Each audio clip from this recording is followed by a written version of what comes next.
नमस्कार। आज प्रधानमंत्री नरेंद्र मोदी के 45 मिनट दिल्ली से लेकर लखनऊ तक उनके सारे सियासी विरोधियों पर बहुत भारी पड़ रहे हैं। मोदी के पूर्वांचल एक्सप्रेसवे वाले मेगा शो से अखिलेश भी सदमे में है और प्रियंका को भी झटका लगा है। मोदी ने एक तरह से 2022 की चुनावी कैंपेन की ऑफिशियल लॉन्चिंग कर दी है। यूपी में एक्सप्रेसवे से कैसे निकलेगा सत्ता का वे? क्या 2022 में मोदी वे ही बनेगा उत्तर प्रदेश में वोट का गेटवे? इस रिपोर्ट से जरा ये समझते हैं। आज मोदी के 45 मिनट ने यूपी के सारे सियासी खिलाड़ियों की समस्या बहुत ही ज्यादा विकट कर दी है।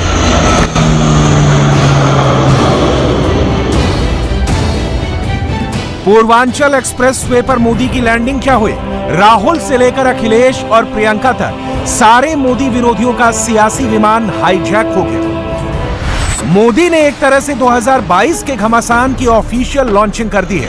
भारतीय वायुसेना के फाइटर एयरक्राफ्ट पूर्वांचल एक्सप्रेसवे पर लैंड कर रहे थे, टच डाउन कर रहे थे और इन विमानों की गूंज दिल्ली से लेकर लखनऊ तक सारे मोदी विरोधियों को हर बीतते सेकंड के साथ बेचैन कर रही थी।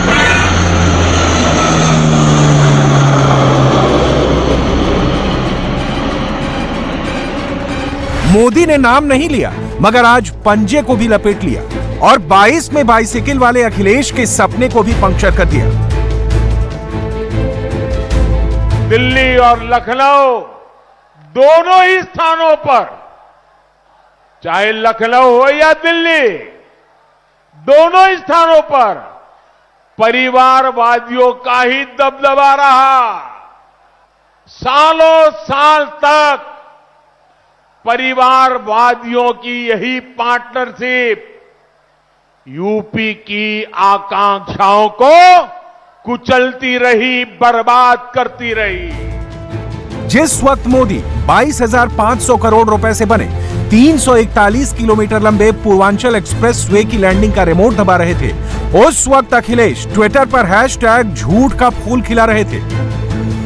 पूर्वांचल एक्सप्रेसवे पर समाजवादी पार्टी के कार्यकर्ता साइकिल चला रहे थे। समाजवादी पार्टी के ट्विटर हैंडल से सपा का काम जनता के नाम का नारा घूम रहा था। अखिलेश साइकिल वाली ये सारी तस्वीरें वायरल करा रहे थे। सोशल मीडिया पर दीदी भी एक्टिव थी, वो भी नए नए टेक्स्ट चिपका रही थी और मोदी इस सियासी शोर शराबे के पीछे की असली वजह बता रहे थे। डबल इंजन की सरकार के जब ऐसे डबल लाभ मिलते हैं तो उन लोगों का, मैं देख रहा हूं, आपा खो रहे हैं। क्या क्या बोले जा रहे हैं, उनका विचलित होना बहुत स्वाभाविक है।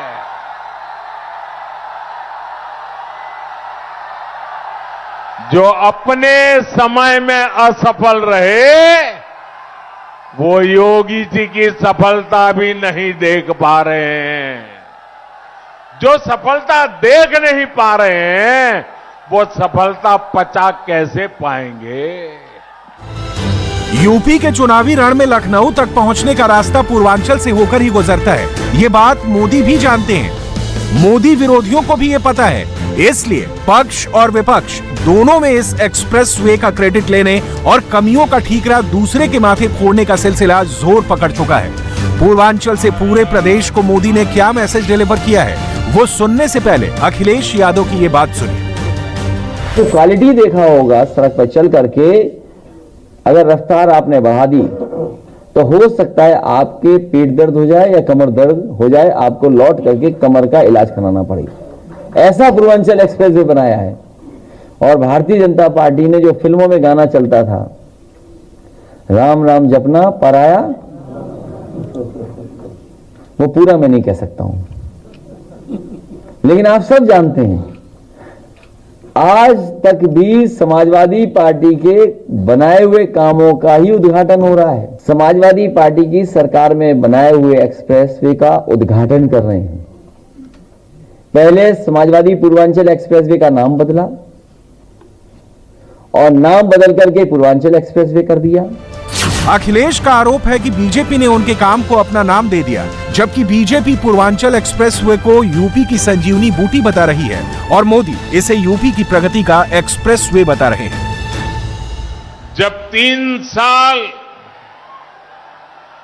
पहले मैंने पूर्वांचल एक्सप्रेसवे का शिलान्यास किया था, तो ये नहीं सोचा था कि एक दिन उसी एक्सप्रेसवे पर विमान से मैं खुद उतरूंगा। ये एक्सप्रेसवे यूपी के विकास का एक्सप्रेसवे है। ये एक्सप्रेसवे यूपी की प्रगति का एक्सप्रेसवे है। ये एक्सप्रेसवे नए यूपी के निर्माण का एक्सप्रेसवे है। ये एक्सप्रेसवे यूपी की मजबूत होती अर्थव्यवस्था का एक्सप्रेसवे है।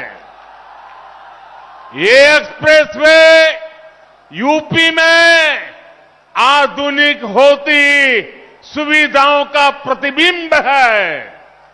ये एक्सप्रेसवे यूपी की दृढ़ इच्छा शक्ति का पुनीत प्रगटीकरण है।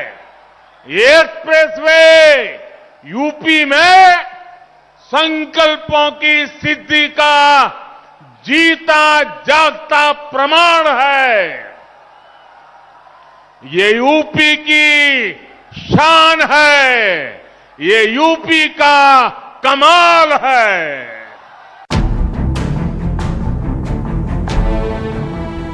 यूपी की सियासत में एक्सप्रेसवे का गजब चुनावी संयोग है। मायावती से लेकर अखिलेश तक सबने ऐसे प्रोजेक्ट्स में हाथ आजमाया है। नोएडा से आगरा तक यमुना एक्सप्रेसवे पूर्व सीएम मायावती का फ्लैगशिप प्रोजेक्ट था, मगर वो उसका उद्घाटन नहीं कर सकी और 2012 के चुनाव में उनकी सरकार चली गई। मायावती के बनाए यमुना एक्सप्रेसवे का उद्घाटन 2012 की विधानसभा में बाजी मारने वाले समाजवादी पार्टी के मुख्यमंत्री अखिलेश यादव ने किया। अखिलेश ने भी यूपी के एक एक छोर से दूसरे छोर तक एक्सप्रेसवे का जाल बिछाने का विजन पर काम आगे बढ़ाया। अखिलेश ने न केवल आगरा लखनऊ एक्सप्रेसवे की नींव रखी, बल्कि 2017 के विधानसभा चुनाव में एक साल पहले 2016 में ही इसका उद्घाटन भी कर दिया। लेकिन मायावती के बाद अखिलेश को भी 2017 में ऐसे एक्सप्रेसवे पॉलिटिकल लिफ्ट न करा सके और उनके कार्यकाल में बने आगरा लखनऊ एक्सप्रेसवे की घटिया क्वालिटी की वजह से होने वाले हादसों के बाद अखिलेश का भी सियासी एक्सीडेंट हो गया और वो सत्ता से बेदखल हो गए। ऐसे कितने ही काम थे जो यहां किए जाने जरूरी थे, लेकिन मुझे बहुत पीड़ा है कि तब यूपी में जो सरकार थी उसने मेरा साथ नहीं दिया। इतना ही नहीं, सार्वजनिक रूप से मेरे बगल में खड़े रहने में भी उनको पता नहीं वोट बैंक नाराज होने का डर लगता था। मैं एमपी के रूप में आता था तो हवाई अड्डे पर स्वागत करके पता नहीं खो जाते थे। उनको इतनी शर्म आती थी, क्योंकि काम का हिसाब देने के लिए उनके पास कुछ था ही नहीं। मुझे मालूम था कि जिस तरह तब की सरकार ने, योगी जी के आने से पहले वाली सरकार ने यूपी के लोगों के साथ नाइंसाफी की, जिस तरह उन सरकारों ने विकास में भेदभाव किया, जिस तरह सिर्फ अपने परिवार का हित साधा, यूपी के लोग ऐसा करने वालों को हमेशा के लिए यूपी के विकास के रास्ते से हटा देंगे। और 2017 में आपने तो ये करके दिखाया है। अखिलेश आज भले ही एक्सप्रेसवे का क्रेडिट लेने की कोशिश कर रहे हो, मोदी और योगी पर अटैक कर रहे हो, मगर बीजेपी का क्लेम यही है कि पूर्वांचल एक्सप्रेसवे की नींव योगी सरकार ने ही रखी है। मई 2015 में अखिलेश सरकार ने लखनऊ, आजमगढ़, बलिया एक्सप्रेसवे की घोषणा की थी। 2017 में बीजेपी की सरकार बनने के बाद इस एक्सप्रेसवे का रूट बदलकर लखनऊ, आजमगढ़, गाजीपुर कर दिया गया। फिर जुलाई 2018 में प्रधानमंत्री मोदी ने इस एक्सप्रेसवे की नींव रखी और आज इसकी डिलीवरी डेट थी। पूरी दुनिया में जिस यूपी के सामर्थ्य पर, यूपी के लोगों के सामर्थ्य पर जरा भी संदेह हो, वो आज यहां सुल्तानपुर में आकर यूपी का सामर्थ्य देख सकता है। उत्तर प्रदेश में भी जिस तरह की राजनीति हुई, जिस तरह से लंबे समय तक सरकारें चली, उन्होंने यूपी के संपूर्ण विकास, यूपी का सर्वांगीण विकास, इस पर ध्यान ही नहीं दिया। यूपी का एक क्षेत्र तो माफियावाद और यहां के नागरिकों को गरीबी के हवाले कर दिया गया था। मुझे खुशी है कि आज यही क्षेत्र विकास का एक नया अध्याय लिख रहा है। मैं यूपी के ऊर्जावान, कर्मयोगी मुख्यमंत्री योगी आदित्यनाथ जी और उनकी टीम और यूपी के लोगों को पूर्वांचल एक्सप्रेस की बहुत बहुत बधाई देता हूं। अब सवाल उठता है कि क्या योगी आदित्यनाथ एक्सप्रेसवे बनाने वाली सरकार के अगले चुनाव में हारने वाले ट्रेंड को तोड़ पाएंगे? जवाब कुछ तस्वीरों में छिपा है। क्योंकि आज पूर्वांचल एक्सप्रेसवे की लॉन्चिंग थी, स्टेज पर मोदी भी थे, हाथ में राम मंदिर लिए योगी भी थे और जय श्री राम के नारे भी लगे। जय श्री राम, जय जय श्री राम। सुल्तानपुर के करवल खेड़ी का यह दृश्य यूपी के वोटर्स को एक संकेत दिए जाने के लिहाज से काफी अहम माना जा सकता है। इससे समझा जा सकता है कि 22 के चुनाव प्रचार में बीजेपी एक तरफ विकास की बात भी करेगी, एक्सप्रेसवे की रफ्तार भी पकड़ेगी, तो दूसरी तरफ धर्म के मुद्दे पर भी खुलकर खेलेगी। मोदी की बातों से यह बात क्लियर हो जाती है। यहां के लोगों का कौशल अभूतपूर्व है और मैं किताब में पढ़ करके नहीं बोल रहा हूं। उत्तर प्रदेश के एमपी के नाते यहां के लोगों से मेरा जो रिश्ता बना है, नाता बना है, उसमें से मैंने जो देखा है, पाया है, उसको बोल रहा हूं।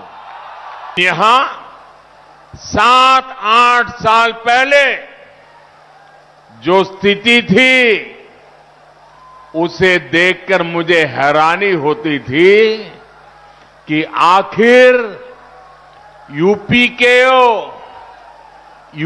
को कुछ लोग किस बात की सजा दे रहे हैं।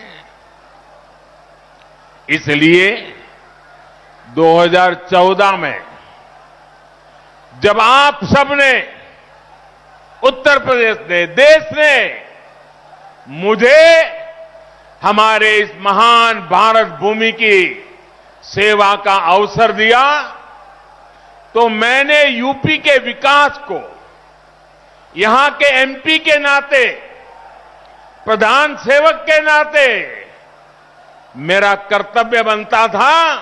मैंने उसकी बारीकियों में जाना शुरू किया। मैंने बहुत सारे प्रयास यूपी के लिए शुरू करवाए। आपने प्रचंड बहुमत देकर योगी जी को और मोदी जी को दोनों को साथ मिलकर के अपनी सेवा का आपने मौका दिया और आज यूपी में हो रहे विकास कार्यों को देखकर मैं कह सकता हूं इस क्षेत्र का यूपी का भाग्य बदलना शुरू हो गया है और तेज गति से आगे बदलने वाला भी है। इतिहास गवाह रहा है कि पूर्वांचल ने जिसका भी साथ दिया वो सत्ता का सुख भोगने में कामयाब रहा। पूर्वांचल की मदद से ही मुलायम सिंह यादव से लेकर मायावती और अखिलेश तक सब के सब सत्ता के शिखर पर पहुंचे और अब पूर्वांचल के दम पर ही योगी लखनऊ में बैठकर यूपी संभाल रहे हैं। 17 में भी पूर्वांचल ने बीजेपी का साथ दिया था और 22 में भी वही करिश्मा हो, इसलिए एक्सप्रेस तरीके से प्रोजेक्ट्स लॉन्च भी हो रहे हैं और डिलीवर भी हो रहे हैं। और लॉन्चिंग डे वाले दिन मोदी सारे विरोधियों पर जमकर गरज भी रहे हैं। पिछले मुख्यमंत्रियों के लिए विकास वहीं तक सीमित था जहां उनका परिवार था, उनका घर था।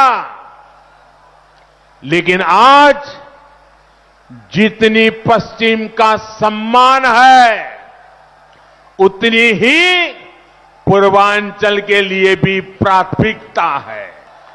कौन भूल सकता है कि पहले यूपी में कितनी बिजली कटौती होती थी, याद है ना? कितनी बिजली कटौती होती थी? कौन भूल सकता है कि यूपी में कानून व्यवस्था की क्या हालत थी? कौन भूल सकता है कि यूपी में मेडिकल सुविधाओं की क्या स्थिति थी? यूपी में तो हालत ऐसे बना दिए गए थे कि यहां सड़कों पर राह नहीं होती थी, राह जनी होती थी। अब राह जनी करने वाले जेल में हैं और राह जनी नहीं, गांव-गांव नई राह बन रही है, नई सड़कें बन रही है। बीएसपी में 10 साल से सत्ता की दूरी की छटपटाहट है तो एसपी 5 साल से सत्ता की दूरी बर्दाश्त नहीं कर पा रही है।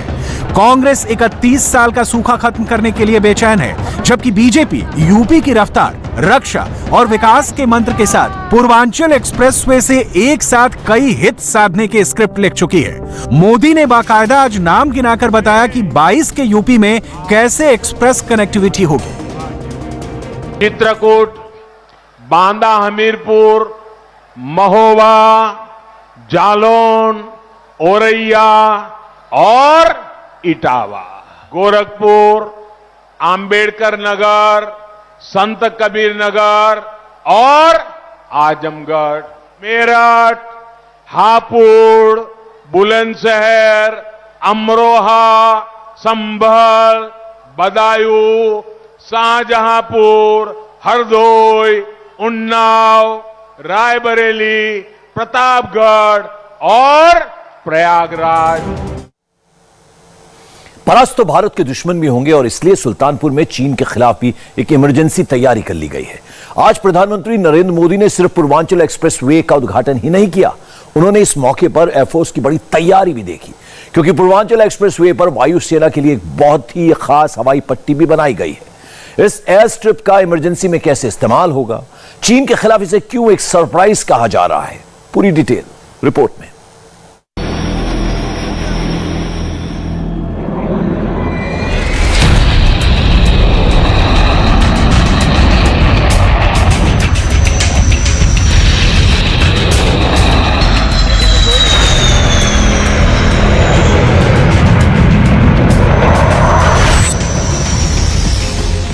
यूपी का सुल्तानपुर कैसे भारत के स्ट्रैटेजिक नक्शे पर आ गया है। सुल्तानपुर की ये तस्वीरें, ये फाइटर जेट, ये लैंडिंग और ये टेक ऑफ।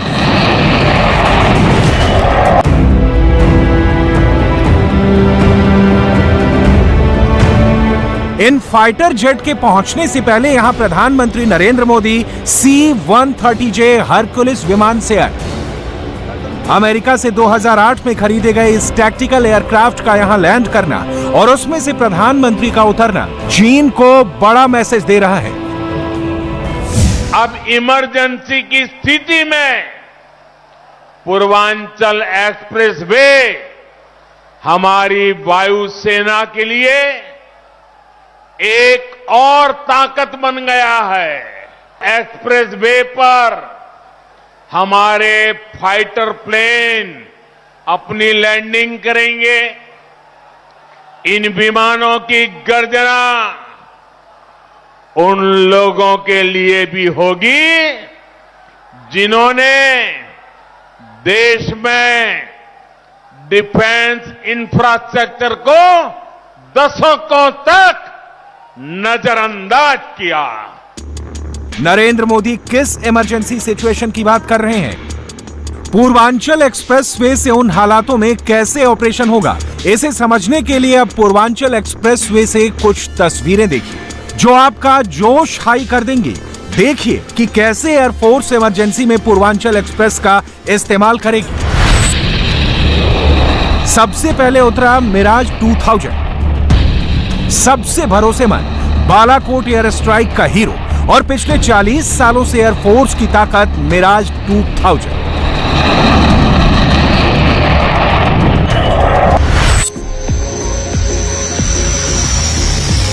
उसके बाद उतरा एयरफोर्स का AN-32, लद्दाख से लेकर अरुणाचल तक वायुसेना वर्क हॉर्स कहा जाने वाला ट्रांसपोर्ट विमान।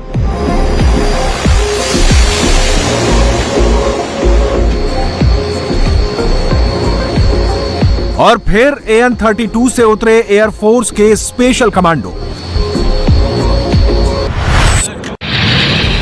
इसके बाद बारी आई जगुआर की। तेज रफ्तार से उतरा और एक्सप्रेसवे पे टच डाउन करते हुए फिर से टेक ऑफ कर गया। अलग अलग एंगल से इस फाइटर जेट को देखिए।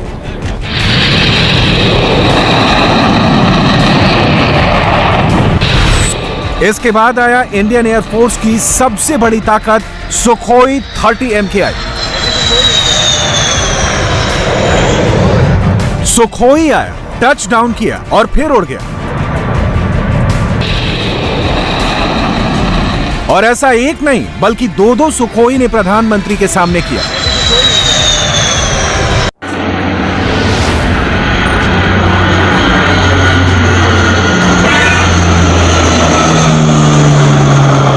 अब फुल फ्रेम में सुखोई फाइटर जेट का टच डाउन देखिए और फिर उसकी कलाबाजियां देखिए।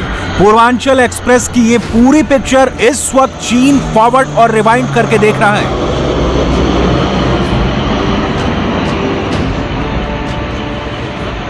ये भारतीय वायुसेना का दमखम है जो कि सुल्तानपुर के 3.2 किलोमीटर के एयर स्ट्रिप पे देखने को मिला। मिराज 2000, उसके बाद जैगुआर्स और Su-30 MKI का पूरा ऑपरेशनल कैपेबिलिटी के साथ टचडाउन लैंडिंग से लेकर टेक ऑफ तक सब कुछ इसी एयर स्ट्रिप पर देखने को मिला। 341 किलोमीटर लंबे पूर्वांचल एक्सप्रेसवे पर 3 किलोमीटर 200 मीटर की हवाई पट्टी क्यों बनाई गई? लखनऊ से गाजीपुर के बीच सुल्तानपुर को ऐसी एयर स्ट्रिप के लिए क्यों चुना गया? यहां से चीन को काउंटर करने में एयरफोर्स को क्या मदद मिलेगी? एयरफोर्स ने ऐसे बहुत से सवालों को ध्यान में रखकर पूर्वांचल एक्सप्रेसवे पर हवाई पट्टी की लोकेशन तय की है। इसे समझने के लिए आपको LAC के साथ पूर्वांचल के आसपास हवाई अड्डों और एयरबेस के बारे में बताते हैं। सेंट्रल यूपी और पूर्वांचल में देखा जाए तो गोरखपुर में एयरबेस है, कुशीनगर में भी हवाई अड्डा बन गया है, इलाहाबाद में वायुसेना की सेंट्रल कमांड है, वाराणसी में भी एयरपोर्ट है, लखनऊ में भी एयरपोर्ट है। लखनऊ से पूर्व की तरफ देखा जाए तो सुल्तानपुर इन दोनों इलाकों के बीच में पड़ता है। यहां से लखनऊ की दूरी करीब 150 किलोमीटर है और वाराणसी के साथ गोरखपुर की दूरी भी इतनी ही है। चीन से जंग के वक्त अगर इन एयरबेस और एयरपोर्ट्स को टारगेट किया जाता है और वहां से उड़ान भरना और लैंड करना नामुमकिन हो जाता है। ऐसे में सुल्तानपुर की एयर स्ट्रिप इमरजेंसी में इस्तेमाल की जा सकती है और इसका मुजाहिरा प्रधानमंत्री के सामने करके दिखाया भी गया है।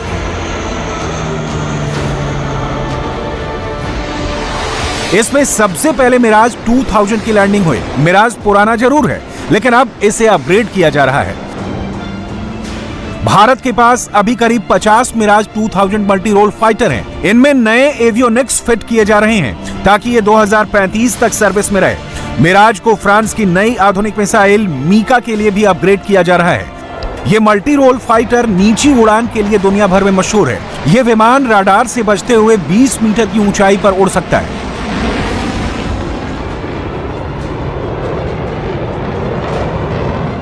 इससे पहले यूपी में 2 इमरजेंसी एयर स्ट्रिप बनाई जा चुकी है।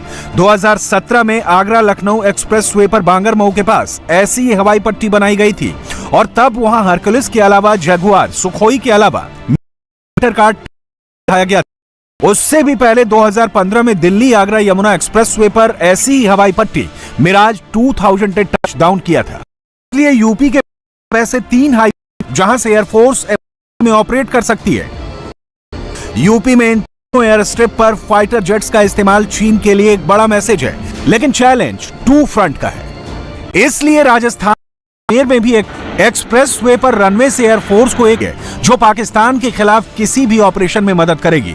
एक्सप्रेसवे पर रनवे से एयरफोर्स को एक ऐसा बैकअप मिला है जिसका फायदा युद्ध के वक्त ही पता चल सकता है। भारत ने इसके लिए अपने सभी फ्रंट लाइन फाइटर तैयार किए हुए हैं। राफेल के अलावा 3 बड़े खास मेन मल्टी रोल फाइटर वायुसेना में हैं जो यहां से ऑपरेट कर सकते हैं। सुखोई 30 MKI, मिग 29 अपग्रेड और साथ में बहुत ही भरोसेमंद मिराज 2000। ये तीनों मल्टी रोल फाइटर हैं, यानी वो जमीनी बमबारी भी करते हैं और आसमानी निशानों को भी नहीं बख्शते। बालाकोट बॉयज के नाम से जानने जाने वाले मिराज 2000 फाइटर एयरक्राफ्ट जो अपनी काबिलियत और सक्षमता से हमेशा से जाने जाते हैं। 1980 के दशक में खरीदे गए मिराज आज भी भारत के टैक्टिकल मिशन के लिए सबसे भरोसेमंद फाइटर माने जाते हैं। मिराज 2000 की तीनों स्क्वाड्रन इस वक्त मध्य प्रदेश के ग्वालियर में तैनात है। बैटल एक्सेस, वोल्फ पैक और टाइगर्स, इन्हीं तीनों स्क्वाड्रन से उन 12 मिराज विमानों को चुना गया था जिन्होंने 26 फरवरी 2019 को बालाकोट में एयर स्ट्राइक की थी। ये स्क्वाड्रन आज एक बार फिर से सुल्तानपुर के इसी एयर स्ट्रिप पर दमखम दिखलाते हुए दिखाई दी। मैनोवर किया, टचडाउन लैंडिंग की और फिर उसके बाद टेक ऑफ भी इसी एयर स्ट्रिप से किया। दरअसल राफेल को खरीदने के फैसले के पीछे भारत का मिराज विमानों के साथ 3 दशकों का अनुभव भी है। अभी LAC के पार से बहुत सिग्नल मिल रहे हैं। LOC की दूसरी तरफ पाकिस्तान की एक्टिविटी बढ़ी है, इसलिए तिब्बत के आसमान में भारत के निशाने पर जो चाइनीज जेट होंगे वो देख लीजिए। अगर डीप पेनिट्रेशन स्ट्राइक की नौबत आई तो जैगुआर फाइटर का भी रोल होगा। इस तरह आप समझ सकते हैं कि भारत की एयर पावर 2 फ्रंट के खिलाफ कितनी स्टेज में तैयार है, क्योंकि यहां अलग अलग लेवल के लिए अलग अलग काउंटर मौजूद है। मास्टर ब्लास्टर सचिन तेंदुलकर आज बच्चों के साथ क्रिकेट खेलते नजर आए। मौका था देवास में स्कूल के इनॉग्रेशन का। सचिन ने यहां बच्चों को बल्लेबाजी के गुर सिखाए और स्टूडेंट्स के साथ वक्त भी बिताया।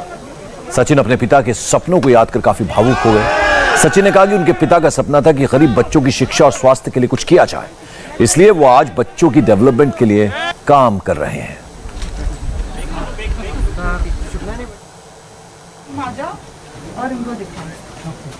तो आप देख सकते हैं देवास मध्य प्रदेश पहुंचे आज मास्टर ब्लास्टर सचिन तेंदुलकर। छोटे छोटे बच्चों के साथ वहां उन्होंने कुछ वक्त बिताया, बल्लेबाजी के गुर भी सिखाए बच्चों को। सुप्रीम कोर्ट के आदेश के बाद आज दिल्ली में पॉल्यूशन पर घंटों इमरजेंसी मीटिंग हुई। पॉल्यूशन हटाने का प्लान बनाया गया जिसका ड्राफ्ट सुप्रीम कोर्ट में पेश किया जाएगा। इस मीटिंग में दिल्ली समेत उन सभी राज्यों के अफसर मौजूद रहे। प्रदूषण मुक्त दिल्ली बनाने पर मंथन हुआ, लेकिन सबसे ज्यादा चर्चा में आज पॉल्यूशन पर पॉलिटिक्स हुई। मीटिंग में क्या हुआ और इसको लेकर पॉलिटिक्स क्या हुई, क्या दिल्ली में पॉल्यूशन लॉकडाउन लगेगा, इस रिपोर्ट में देखिए।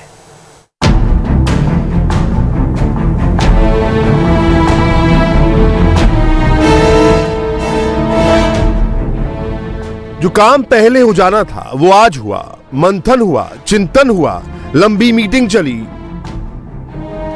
दिल्ली, पंजाब, हरियाणा, राजस्थान और यूपी की सरकार के अफसरों ने पॉल्यूशन पर प्लान बनाया, क्योंकि 3 करोड़ से ज्यादा की जिंदगी का सवाल है।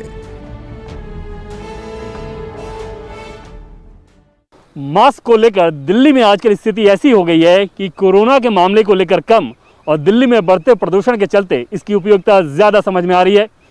ऐसे माहौल में सुप्रीम कोर्ट के निर्देश पर केंद्र सरकार और संबंधित राज्यों के बीच अहम बैठक हुई, जिसमें राज्य सरकारों ने भी कई सुझाव दिए।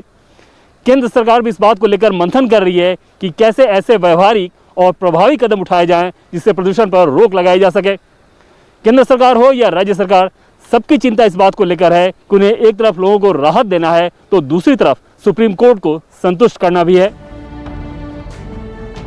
पॉल्यूशन पर यूं ही नहीं हुई मीटिंग, यूं ही नहीं की गई प्लान पर चर्चा। सुप्रीम कोर्ट का फरमान आया, 6 बातों पर अमल करने को कहा। केंद्र और राज्य सरकारें मंथन करें, दिल्ली, एनसीआर, पंजाब, हरियाणा, राजस्थान के साथ फॉर्मूला बने, गैर कानूनी कंस्ट्रक्शन रोकने पर विचार किया जाए, ये तय किया जाए कि ट्रांसपोर्ट को लेकर क्या फैसला लेना है, पावर प्लांट बंद करने पर भी विचार विमर्श हो। सुप्रीम कोर्ट ने कहा, एनसीआर में वर्क फ्रॉम होम लागू करने और पंजाब, हरियाणा में 1 हफ्ते तक पराली जलाने पर बैन लगे। सबसे बड़ी अदालत ने तो ऑर्डर दे दिया है, अब इस काम को सरकारों को करना है, लेकिन ये होगा कैसे, ये बड़ा सवाल है, क्योंकि प्रदूषण भारी है, सियासत जारी है। दिवाली के समय से जब से पराली जलनी शुरू हुई है तो मेरे पास, मैं आंकड़ा नहीं जनरेट करता, सफर का ही डेली आंकड़ा आता है। सफर ने कहा कि भाई 48% तक पराली का कंट्रीब्यूशन रहा है। तो पिछले 10 दिन में जब सीवियर कंडीशन बनी हुई है, इस दौरान पराली के पोल्यूशन का क्या कंट्रीब्यूशन है, ये तो केंद्र सरकार ने जारी किया है। स्मॉग टावर, आप अखबार खोलिए तो वहां स्मॉग टावर के विषय में, टीवी खोलिए तो वहां हमने स्मॉग टावर लगा दिया। इन सारे विषय पे एडवर्टाइजमेंट कर रहे हैं, करोड़ों खर्च कर रहे हैं, मगर आपको जान के आश्चर्य होगा, एक ही स्मॉग टावर लगाया जो आज पार्शियली फंक्शन है, वह भी अपने पैसे से नहीं, सीएसआर के पैसे से लगाया। डीटीसी के बसें और जो क्लस्टर बस हैं, उनकी भी आज आयु 10 से 12 वर्ष की हो गई है। खुद इन बसेस के माध्यम से प्रदूषण फैल रहा है। इन विषयों पे जवाब कौन देगा? अरविंद केजरीवाल जी को ही जवाब देना पड़ेगा।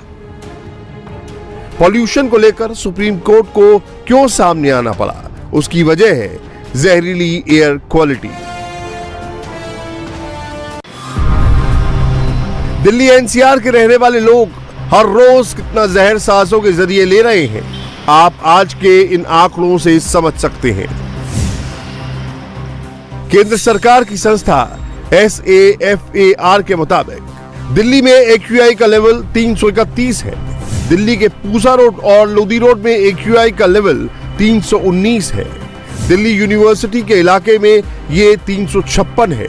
मथुरा रोड पर 349 और आया नगर में AQI का स्तर 310 है। दिल्ली के पास नोएडा 362 और गुरुग्राम में 322 लेवल नापा गया है। फिक्र क्यों है? उसकी वजह ये हकीकत है।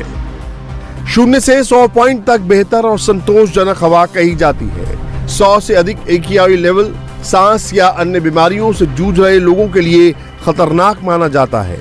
100 से अधिक AQI लेवल बच्चों और स्वस्थ इंसानों को ज्यादा इफेक्ट करना शुरू कर देता है। दिल्ली एनसीआर में दिवाली के बाद धुआं आता है। क्यों आता है? हर साल इसकी चर्चा होती है, कोई ठोस सॉल्यूशन नहीं निकलता है। उधर सुप्रीम कोर्ट के आदेश पर प्लान बन रहा था, बाहर जमकर पॉलिटिक्स हो रही थी, जिसकी स्क्रिप्ट उस वक्त ही तैयार हो गई जब सॉलिसिटर जनरल ने एफिडेविट में प्रदूषण की सबसे बड़ी वजह पराली को नहीं माना। कल सॉलिसिटर जनरल ने एफिडेविट देकर यह बात पुख्ता तौर पर कही। सर्दी के दौरान दिल्ली के पॉल्यूशन में पराली की हिस्सेदारी 4% है, जबकि गर्मी के सीजन में पराली से दिल्ली के पॉल्यूशन में 7% का इजाफा होता है। इसका मतलब यह हुआ कि दोनों को जोड़ दें तब भी पॉल्यूशन में पराली की हिस्सेदारी ज्यादा से ज्यादा 10% होती है, और अगर एवरेज निकले तो ये 5% रह जाती है। सॉलिसिटर जनरल ने अदालत को बताया कि केंद्र सरकार के मुताबिक दिल्ली में पॉल्यूशन का सबसे बड़ा कारण इंडस्ट्रियल पॉल्यूशन है और इसकी हिस्सेदारी सबसे ज्यादा 30% है। दूसरे नंबर पर गाड़ियों से निकलने वाला धुआं है। दिल्ली के पॉल्यूशन में 28% हिस्सेदारी गाड़ियों से निकले धुएं की है। तीसरे नंबर पर कंस्ट्रक्शन साइट से उड़ने वाली धूल है। ये धूल दिल्ली की हवा को जहरीला बनाने में 17% का योगदान देती है। यानी केंद्र सरकार के मुताबिक दिल्ली में प्रदूषण फैलाने में पराली 5वें नंबर पर है। सवाल पर सवाल, पॉल्यूशन से दिल्ली बदहाल है। पॉल्यूशन कम कैसे करना है, इस पर चर्चा नहीं करनी है। आम आदमी पार्टी हो या बीजेपी, दोनों तरफ से पॉलिटिक्स ऑन है। आपने क्या किया बताइए दिल्ली के अंदर पॉल्यूशन दिल्ली में कम हो? कभी कहते हैं आंकड़े गलत आ गए। अरे दुनिया को पता है 4 महीने में फसल बढ़कर तैयार हो जाती है, पराली जो जलाई जाती है, जुलाई के अंदर चावल की फसल बोई जाती है, इसको धान कहते हैं। मूंग की फसल 60 दिन में कंप्लीट हो जाती है, वो अक्टूबर में कटनी शुरू हो जाती है। तो वो कटती है पराली। उस पराली के अलावा तुमने ऑन गाड़ी, लाइट ऑफ, लाइट ऑन, गाड़ी ऑन। गाड़ी जब बंद करके दोबारा स्टार्ट करते हैं डीजल, वो तब ज्यादा धुआं फेंकती है। ये कभी किसी कंपनी से सर्वे करा है? ये देखा है? केवल पर्सनल लोगों को ऑब्लाइज करके और दिल्ली के लोगों को मरने के लिए आपने छोड़ दिया है। सुप्रीम कोर्ट ने तेवर दिखाया तो सारा प्लान भी याद आने लगा। मीटिंग से पहले ही आम आदमी पार्टी की गोपाल राय प्रदूषण कम करने का प्लान समझाने लगे। उत्तर प्रदेश, राजस्थान और दिल्ली के अधिकारियों के साथ मीटिंग हुई है। उस मीटिंग में दिल्ली की तरफ से हम लोगों ने प्रस्ताव रखा है कि दिल्ली के अंदर दिल्ली एनसीआर सभी जगह वर्क फ्रॉम होम को लागू किया जाए। दिल्ली के अंदर जो कंस्ट्रक्शन वर्क है उसे बंद किया जाए और साथ साथ उसे एनसीआर में भी लागू किया जाए। दिल्ली के अंदर इंडस्ट्री जो हैं उनको भी बंद करने का प्रस्ताव रखा गया है। सियासत मत कीजिए, चेत जाइए और सही कदम उठाइए, क्योंकि हम आप सभी यहीं रहते हैं। हमारे आपके परिवार सभी की जिंदगी का सवाल है। पॉल्यूशन का राक्षस कोई भेद नहीं करता। ये आंकड़े दुनिया भर की विश्वसनीय एजेंसियों के हैं। इन्हें देखिए, बहुत कुछ समझ में आ जाएगा कि मामला कितना सीरियस है। यूनिसेफ के मुताबिक जहरीली हवा से भारत समेत दक्षिण एशिया में हर साल करीब 1.3 लाख बच्चों की मौत हो जाती है। पर्यावरण संगठन ग्रीन पीस के अध्ययन के मुताबिक 2020 में दिल्ली में करीब 57,000 मौतों के लिए जहरीली हवा को जिम्मेदार माना गया। WHO की एक रिपोर्ट के मुताबिक 15 साल से कम उम्र के लगभग 93% बच्चे जहरीली हवा में सांस लेते हैं। देश में एयर क्वालिटी इतनी खराब है कि मानक से 5 गुना से ज्यादा खराब हवा में सांस लेना पड़ रहा है। दिल्ली एनसीआर के सरकारी और प्राइवेट अस्पतालों की इमरजेंसी में आने वाले बच्चों की संख्या में 30% बढ़ोतरी हुई है। ओपीडी में इलाज के लिए पहुंचने वालों की संख्या करीब 40% तक बढ़ गई है। इनमें ज्यादातर बच्चों को सांस लेने में तकलीफ, सीने में जलन, खांसी की शिकायत है। इंडिया टीवी हर वक्त हर जगह डाउनलोड करने के लिए सर्च करें India TV news Google play store या ऐप स्टोर पर।